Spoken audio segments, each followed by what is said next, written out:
नमस्कार, मैं आपकी आरोही सिंह और मैं आपसे सिर्फ एक छोटी सी चीज़ कहना चाहूँगी कि ये जितना भी र्यूमर फैल रहा है कि मैं उस होटल में पकड़ी भी गई थी, तो मैं उस होटल में पकड़ी भी नहीं गई थी। मैंने उसे वहाँ पे पकड़वाया था और अपने साथ साथ कई लड़कियों की लाइफ को मैंने सेव किया। तो शायद इससे अच्छा कर्म मेरे लिए और कुछ नहीं हो सकता।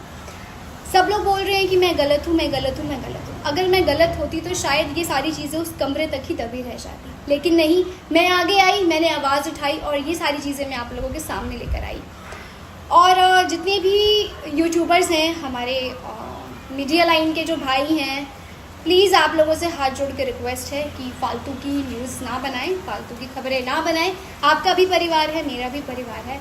मैंने यहाँ तक आने में बहुत ही मेहनत करी है और अभी तक मैं अपनी मंजिल के पास नहीं पहुँच पाई हूँ, तो मुझे ऐसे ही मेहनत करना है।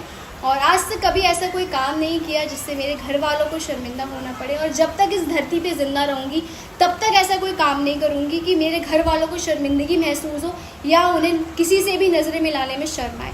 तो जितने भी मेरे रिश्तेदार हैं, मेरे शुभचिंतक हैं, कृपया कर मेरे बड़े पापा को फ़ोन करके उन्हें परेशान ना करें, उनसे कुछ ना पूछें। वो थोड़ी देर वहाँ मैं थी, तो आप मुझे फ़ोन करें, आप मुझसे पूछें। और अगर मैं गलत होती तो शायद मैं यहाँ खड़ी होकर अपने घर में ये वीडियो नहीं बना रही होती और आप लोगों से नज़रें नहीं मिला रही होती। Thank you so much.